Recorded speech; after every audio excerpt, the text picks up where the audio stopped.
Hey, it's Mike. Thanks for tuning back in.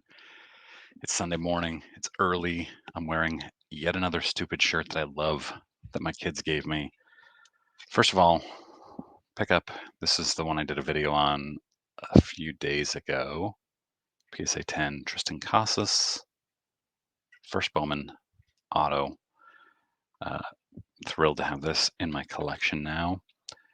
Uh, Today's Sunday, so I always do the Clearing the Bases series where I clear up my browser tabs and my Twitter saved items and stuff like that of things that didn't quite make it into a video of their own, but things I found interesting enough. And I don't really track. You're not going to see me talk about the Fanatics Panini War unless there's some really interesting angle that I think others have missed. This is more things that I find interesting that maybe others aren't talking about so much. So let's get started. We're going to start here. This is a newsletter I subscribe to called Alton Insights. Alton Insights. I don't know who Alton Insights is, but that's okay.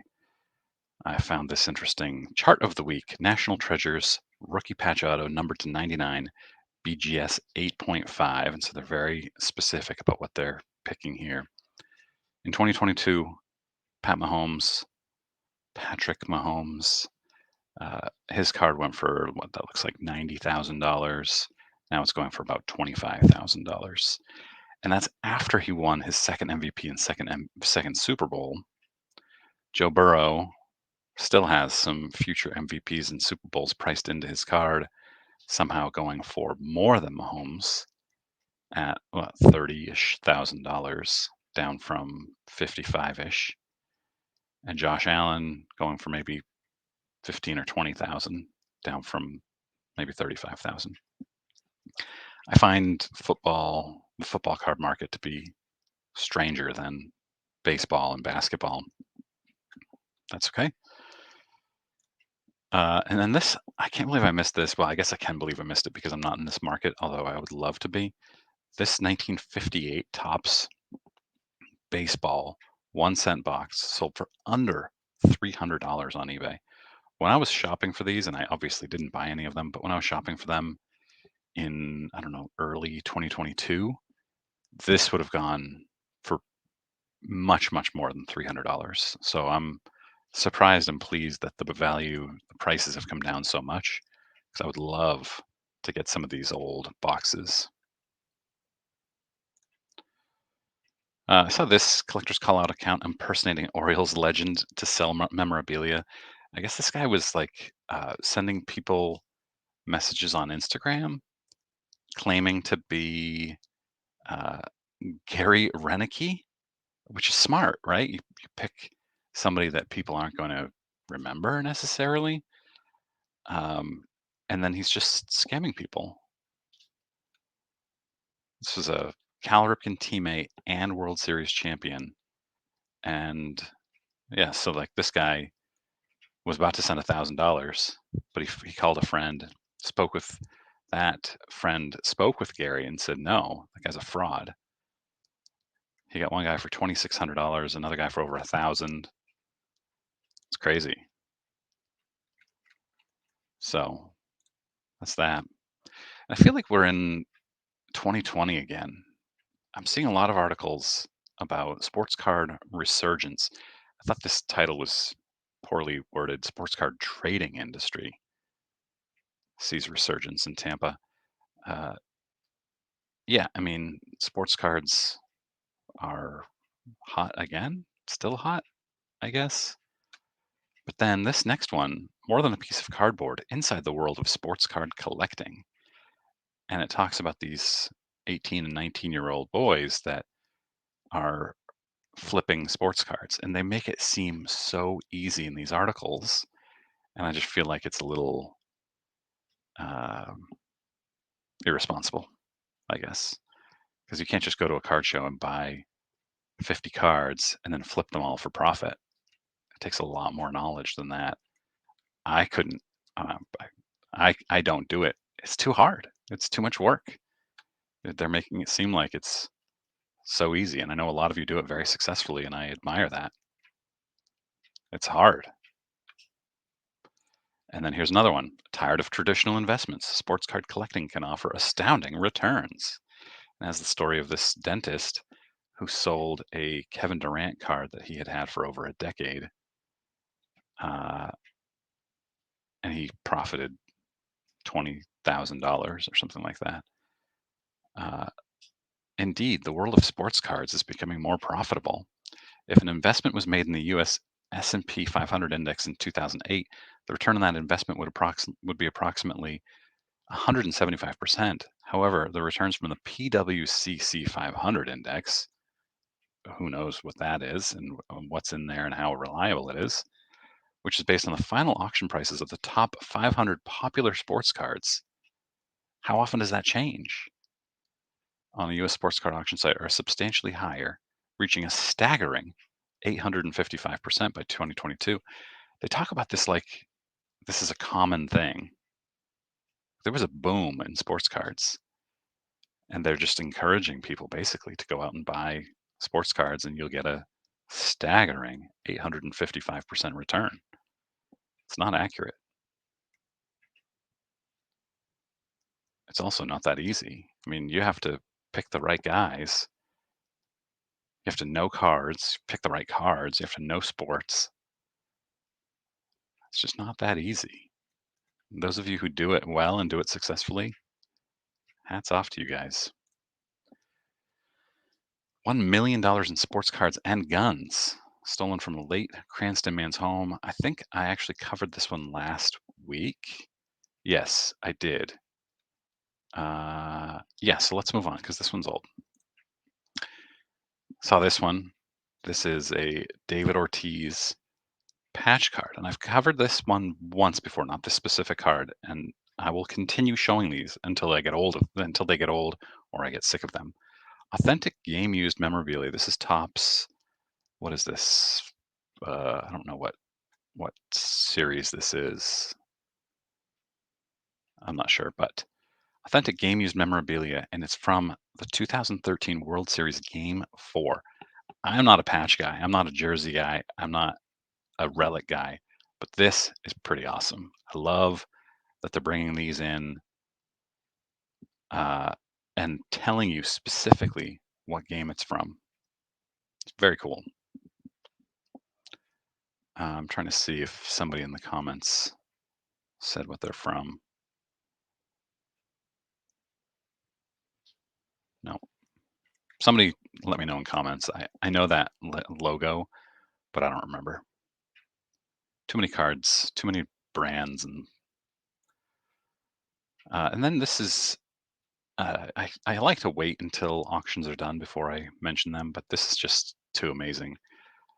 1947 Brooklyn Dodgers debut of Jackie Robinson ticket stub, PSA 3. Current bidding with buyer's premium $300,000. Piece of history. I love this stuff.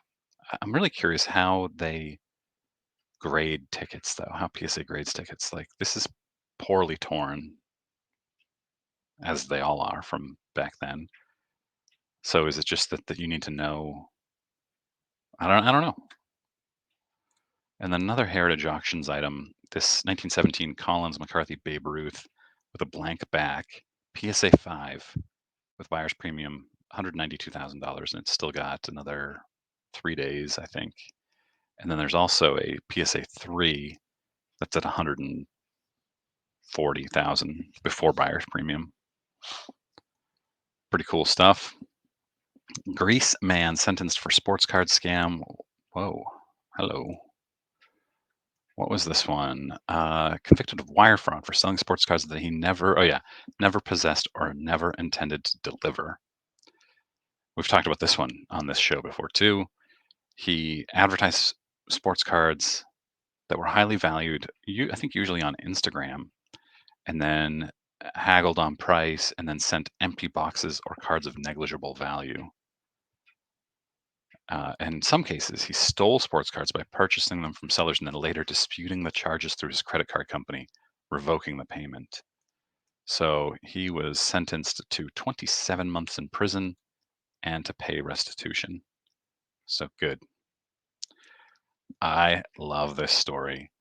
Somebody uh, sold or is auctioning off 4,000 issues of Sports Illustrated from 1954 to earlier this year, many autographed. And I want to say I saw that there are 2,000 autographed. So like look at these vintage Sports Illustrateds. And this is I love this stuff. Mantle, Koufax, Ted Williams, Kurt Flood, Hank Aaron, Willie Mays, Hank Aaron, Sadaharu O, Sadahara O. No, Sadaharu. I was right. Uh, Bo Jackson, Ted Williams, Griffey, Jeter, Griffey, Bonds.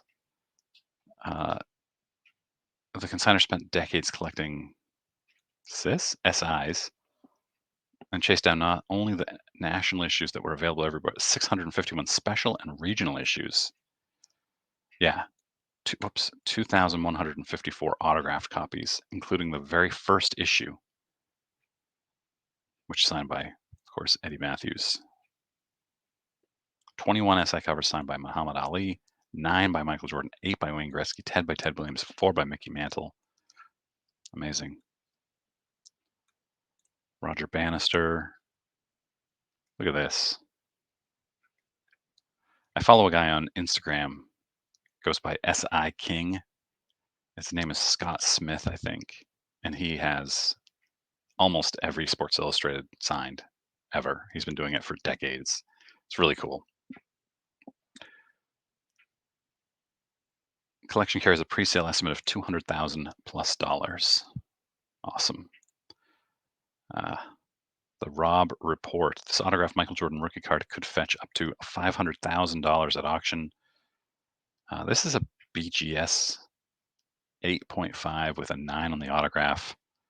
By the way, can we talk about how poor these Beckett labels look together with the autograph next to it? They're always off center. They're never lined up well with the label. I don't know. Not a fan.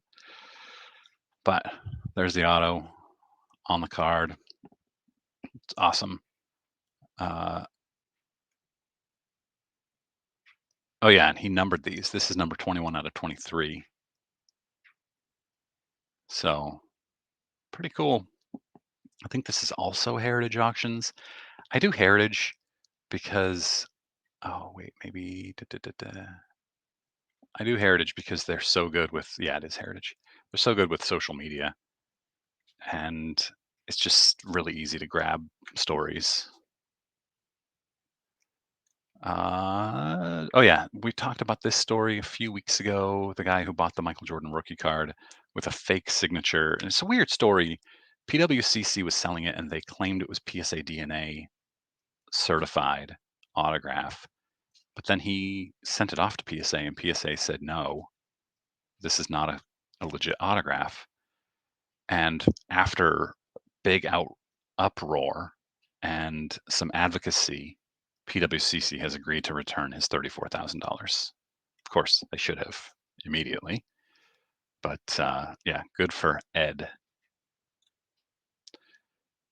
Oh, yeah, this is the same story. I already covered this. Let's see. Oh, yeah. The only one of Mickey Mantle's championship rings ever to reach the auction market just hit the block through Golden after Mantle's first series defeat in 1955. He gifted the ring to his brother. Cool. Very cool. And then this is a Mantle jersey through Heritage. Jersey is currently at $3.9 million. This was a few days ago. Let's see. Yeah, 3.9 still. Oh, this is a longtime sports card dealer. Tom Phillips passed away. He was at the National when he fell ill and was taken to a local hospital. Passed away a few days later. Terrible. Terrible.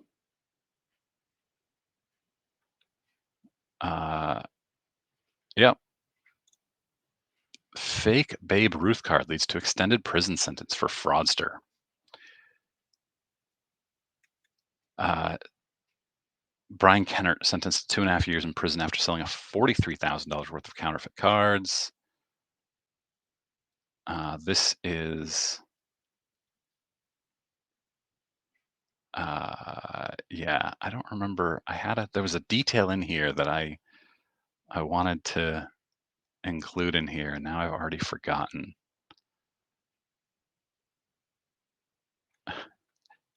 They asked, is Brian Kennert, who merely possessed a fake Babe Ruth card, equally culpable to a defendant who used the same fake card to successfully swindle victims out of $1 million? I don't remember what the detail was, but that's okay. And then, yes, I see this post on Instagram. It might be a future video of mine in the near future because I've reached out to Tim Claremont, but I've also found a bunch of posts where he talks about this and other.